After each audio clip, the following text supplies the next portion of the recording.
آپ کے سامنے درست بات رکھ رہا ہوں. پتہ کیسے ہوتے ہیں؟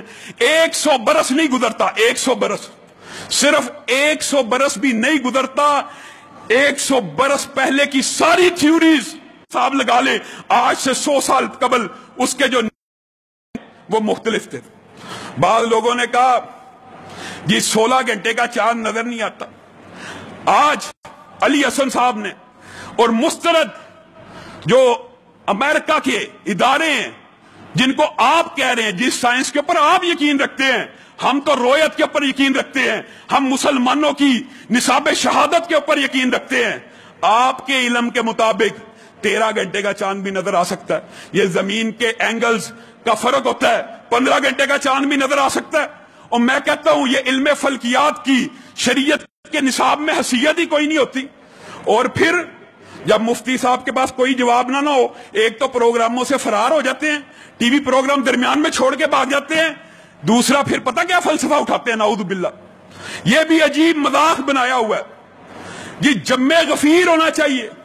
یہ جم غفیر کی شرط کہاں سے آئی ہے؟ کیا قرآن کی شرط ہے یا حدیث کی شرط ہے؟ شریعت میں تو رویت حلال کا نصاب صرف ایک مرد کا ہے، ایک عادل سکہ گواہ. آپ کہتے ہیں جم غفیر ہونا چاہیے. یہ جو جم غفیر کا مسئلہ یہ کہاں سے نکالا گیا؟ یہ کہاں سے آیا؟ یہ آپ کی فقہ کا، آپ کے ذاتی کچھ ذہن کی اختراع تو ہو سکتی ہے. بعض لوگوں نے عجیب و غریب باتیں بھی کی. بعض کہتے ہیں علامہ صاحب نے کہا مشرق کی طرف سارے ملکوں میں چاند نظر آ گیا، چاند تو مغرب سے نکلتا ہے. ماشاءاللہ. اور بھائی مشرق کے ممالک میں پہلے رات ہوتی ہے، چاند چاہے مغرب سے نکلتا ہے. کچھ لوگوں نے صرف تعصب کی وجہ سے اور علل اعلان لوگ یہ کہہ رہے ہیں ٹھیک ہے جی مفتی صاحب نے ٹھیک کیا ہے، دیوبندیوں وہابیوں کی گواہی قبول ہی نہیں ہونی چاہیے. نعوذ باللہ. اصل میں جو عقیدہ وہ یہ ہے. اور یہ بھی بات آپ کو میں بتلانا چاہتا ہوں، حیران کن بات پتہ کیا ہے؟ مفتی صاحب فقہ حنفی کے بھی خلاف چل رہے ہیں. کس طرح؟ فقہ حنفی کا مسلمہ ضابطہ ہے، مسلمہ اصول ہے. سارے علماء دیوبند اور فقہ احناف جتنے ہمارے بھائی ہیں اس بات کی تائید کریں گے، ان کے ہاں یہ مسلمہ موقف ہے. اگر چاند ایک ملک میں چاہے وہ مشرق بعید میں واقع ہو وہاں بھی نظر آ جائے تو مغرب بعید کے سارے ملک بھی اس کی رویت پہ اعتبار کریں گے. یہ تو فقہ حنفی کا مسلمہ مسئلہ ہے. یہ مسئلہ تو ہمارا ہے کہ اختلاف مطالعہ ہوتا ہے، یہ موقف ہمارا ہے. میرے پہ یہ اعتراض کیا اور بڑی شد و مد سے کہ یہ جی سعودی عرب کے ساتھ عید کرنا چاہتے ہیں اور سعودی عرب کے ساتھ روزہ رکھنا چاہتے ہیں. یہ بھی بات صرف اور صرف تعصب کے اوپر ہے، کیونکہ ہم واحد وہ مسلک ہیں جو قرآن و حدیث کو عین اس کے ظاہری معنوں میں جس طرح صحابہ نے سمجھا اس طرح سمجھتے ہیں. ہمارے نزدیک رویت فرق ہوتی ہے، ہمارے نزدیک مطالعے کا فرق ہو سکتا ہے دو ملکوں کے مابین. ہمارے نزدیک تو ہم تو یہ بھی کئی دفعہ کہہ چکے ہیں اگر خیبر پختونخوا کا مطلع باقی 3 صوبوں سے مختلف ہے تو ادھر اگر الگ بھی عید ہو جائے تو اس کے اندر اختلاف نہیں ہے. اس میں کیا اختلاف ہے؟ اپنے چاند کو دیکھ کے روزہ رکھا جائے، اپنے چاند کو دیکھ کے افطار کیا جائے، اس میں کوئی اختلاف نہیں ہے.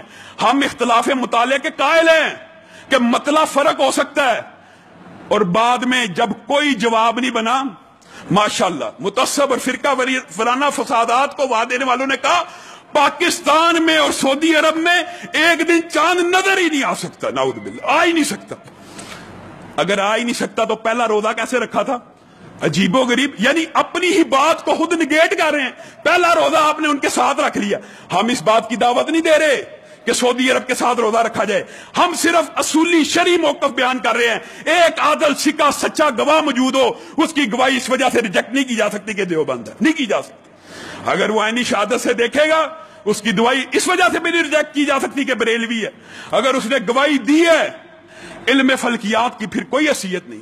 آپ گواہی قبول ہی نہیں کرتے، آپ گواہی کے لیے فون کو پھینک دیتے ہیں.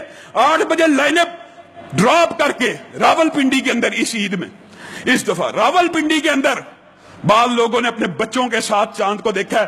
جب انہوں نے کل کرنے کی کوشش کی مفتی صاحب فون پھینک چکے ہوئے تھے، تارے اتر چکی ہوئی تھی. یہ شریعت کا مذاق ہے کہ نہیں؟ آپ شریعت کے ساتھ اس طرح کا مذاق کرنا چاہتے ہیں کہ کبھی علم فلکیات کا بہانہ لگائیں، کبھی جم غفیر کا بہانہ لگائیں، کبھی یہ کہیں کہ پختونوں کا جی تریحی منظر ہے وہ جھوٹ ہی بولتے ہیں. نعوذ باللہ. عجیب و غریب فلسفہ. اللہ رب العزت اس فرقہ وریت سے، اس متعصب ماحول سے ہم سب کو پاک کرے. اس میں حرج کیا ہے؟ کوئی بریلوی معتدل آدم آ جائے، ہمیں کوئی اعتراض نہیں.